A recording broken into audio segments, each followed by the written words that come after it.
Շնորհակալություն, պարոն Փաշինյան, ինչքան մոտենում են ընտրությունները, այդքան ձեր նկատի ունեմ նաև ձեր անձնապես եւ ձեր ղեկավարած ուժի եւ մյուսների միջև հերակա բանավեճերը շարունակվում են եւ դրա ֆոնին նաև ընտրական օրենսգրքում կատարված փոփոխությունը, որով արգելվում է անուններ, անձնանուններ օգտագործելը կուսակցությունների եւ դաշինքների, մասնավորապես Սամվել Կարապետյանի թիմը մեկնաբանում է, որ դուք եթե նախկինում վախենում եք նրա նկարից, հիմա վախենում եք նրա անուն ազգանունից եւ դրանով է պայմանավորված հապճեպ որոշում կայացնել ընտրական օրենսգրքի փոփոխություններ իրականացնելը ես ձեր մեկնաբանությունը կխնդրեի այս առումով երկրորդը եթե ճիշտ եմ հիշում եկեղեցու բարենորոգման խորհուրդ կար երբ է վերջին անգամ այդ խորհուրդը նիստ իրականացրել ինչ փուլում է եկեղեցին բարենորոգելու ձեր ծրագիրը եւ շատ կարճ Դիանա Գասպարյան եթե չեմ սխալվում Էջմիածնի քաղաքապետը շարունակում է մնալ ձեր թիմակիցը որովհետեւ նա իր դեմ հարուցված քրեական գործը մեղադրանքը համարում է շոու Եթե ընդդիմադիրներն անեին, գուցե դա հասկանալին էր, բայց ձեր թիմակիցն էլ անգամ դա որակում է շոու, շնորհակալություն։ Տեսեք, շատ լավ օրինակ վերեցիք նախորդ օրինակի հիման վրա, որովհետև երբ որ խոսվում է ընտրովի արդարադատության մասին, այդ ձեր ասած օրինակը ցույց է տալիս, որ արդարադատությունը Հայաստանում աշխատում է եւ կառավարող կուսակցության ներկայացուցիչների հանդեպ եւ այլ անձանց հանդեպ Ես շատ լինում է, որ նաև մեր քաղաքական թիմի ներկայացուցիչները կամ մեզ հետ աֆիլացվող մարդիկ, որ անում են հայտարարություններ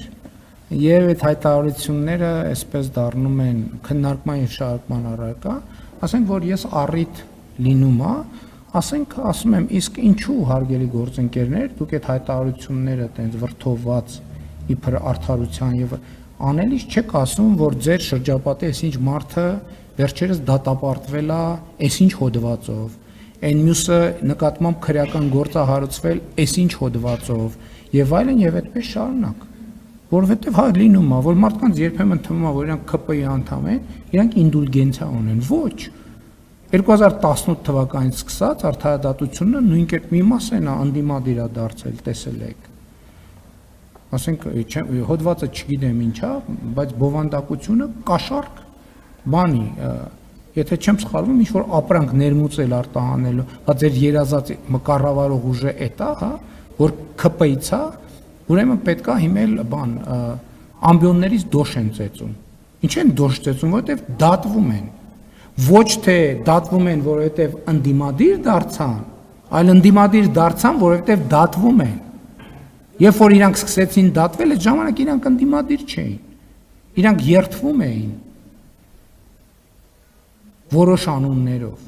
բայց հենց որ հույս ունենալով, որ այդ երդվելը իրանք ինդուլգենցիա, իրանք կարան կաշառք վերցնեն, իրանք կարան, չգիտեմ, ոչխարի արտահանում անեն ներմուծեն կամ արտահանվեն ներմուծեն, չգիտեմ,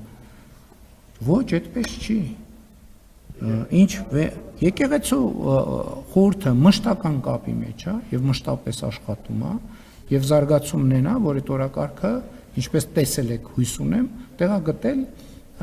քաղաքացիական պայմանագիր կուսակցության նախընտրական ծրագրում։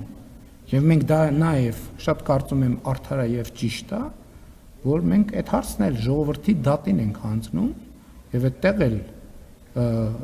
ընտրությունները ունենալու են շատ կոնկրետ հետևանքներ։ Ինչ վերաբերում է վախենալուն, դե ես ասեցի ինչից եմ վախենում։ Ասել եմ արդեն, չէ, ինչից եմ վախենում, նոր էլ ասեցի ինչից եմ վախենում։ Իրոք շատ վախենում եմ։ Ու այդ կոչերին չեմ կարողանում արձագանքել եւ տենց էլ գրել էի, ախր